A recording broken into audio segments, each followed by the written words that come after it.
جو آخری شخص جنت سے نکلے گا، عبداللہ ابن مسعود نے اس کا تذکرہ کیا بڑا تفصیلی، آپ نے وہ حدیث سنی ہوگی، مختصر کر کے بتاتا ہوں۔ نبی کریم صلی اللہ علیہ وسلم نے کہا جو آخری بندہ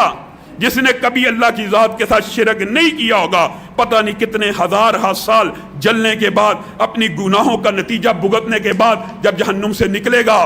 تو پلٹ کے جہنم کو دیکھے گا اور اللہ کو کہے گا اللہ تیرا شکر ہے تو نے بالآخر مجھے اس دردناک عذاب سے نجات دی۔ وہ سامنے ایک پودا نظر آتا ہے، اتنا عرصہ بیت گیا، نہ ٹھنڈ دیکھی، نہ رحمت دیکھی، نہ مٹھاس چکھی، نہ پانی چکھا۔ اللہ اس سائے کے نیچے کر دے، تیری بڑی مہربانی ہوگی، تیری بڑی نعمت ہوگی۔ اللہ کہے گا جا،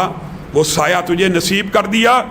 کچھ دیر ادھر بیٹھے گا، ریسٹ کرے گا، سستائے گا، بار بار جہنم کی طرف مڑ کے دیکھے گا، ہائے کتنا دردناک عذاب تھا، کتنی طویل رات تھی، کتنا طویل دن تھا، میں رب کا شکر ادا کرتا ہوں کہ توحید کی نعمت کی وجہ سے یہاں سے نکل آیا۔ سامنے ایک اور درخت کی طرف نظر جائے گی جو اس درخت سے بڑا ہوگا۔ اللہ کو کہے گا اللہ ایک تجھ سے اور مطالبہ کرتا ہوں، آج کے بعد کوئی مطالبہ نہیں کروں گا، کوئی درخواست نہیں کروں گا، مجھے اس درخت کے نیچے لے جا۔ نبی کریم صلی اللہ علیہ وسلم کہتے ہیں اللہ اس کو کہے گا پکا وعدہ کرتا ہے، اے بدبخت ساری زندگی گناہ کرتا رہا، نافرمان رہا، ساری زندگی کبھی میری ایک بات نہیں مانی، شکر نہیں کرتا، جہنم سے نکال دیا ہے صرف توحید کی وجہ سے، ابھی بھی درخواستیں کرتا ہے۔ اللہ بس لاسٹ درخواست ہے، اس درخت کے نیچے لے جا۔ نبی کریم نے کہا اللہ اس کو لے جائے گا، پھر کچھ عرصہ گزرے گا، پھر رب کو پکارنا شروع کر دے گا، رب تو بڑا رحمان ہے، مجھے اندازہ نہیں ہو سکا دنیا میں تیری رحمت کو جانچ نہیں سکا، اب تو اپنی رحمت کے نظارے دکھا۔ وہ ایک بڑا درخت نظر آتا ہے، اس کے نیچے لے جا، اللہ کی قسم آخری مطالبہ ہے، آخری دفعہ کہہ رہا ہوں، اس کے بعد کبھی کلام نہیں کروں گا۔ اللہ کہے گا اتنا بڑا نافرمان مجرم آدمی پھر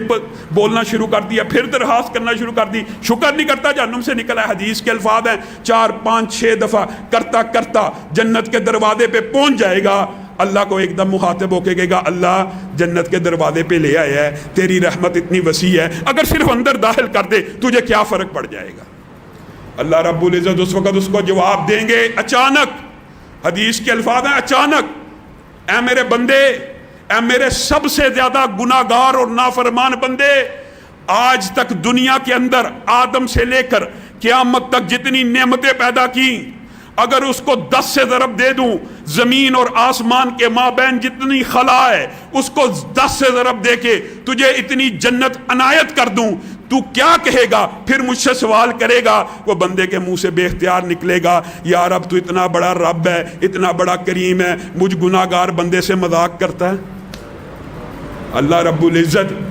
اس کے جواب میں حدیث میں آتا ہے، نبی کریم جب بھی یہ حدیث بیان کرتے آپ مسکرانا شروع کر دیتے، آپ کی داڑھیں نظر آنا شروع ہو جاتی اور آپ کہتے اللہ کی قسم اس جہنمی کے الفاظ سے اللہ مسکرا اٹھے گا، اللہ اس سے راضی ہو جائے گا، 10 گنا جنت دے دے گا۔ یہ دنیا کے اندر سب سے زیادہ نافرمان بندہ، اس کے لیے اگر اللہ نے اتنی بڑی جنت رکھی ہے تو سبحان اللہ،